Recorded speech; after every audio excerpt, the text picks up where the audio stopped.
Enabling full screen mode on Google Chrome while using a Chromebook can enhance your browsing experience and help you focus on your content.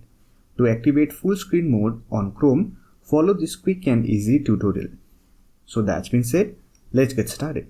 For that, simply open your Google Chrome browser and here click on this three-dot icon, and here you will find the option to enable full screen mode.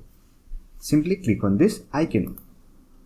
Here you can see that we have successfully enabled full screen mode. There is another way to enable full screen mode on your Google Chrome browser is by using a keyboard shortcut.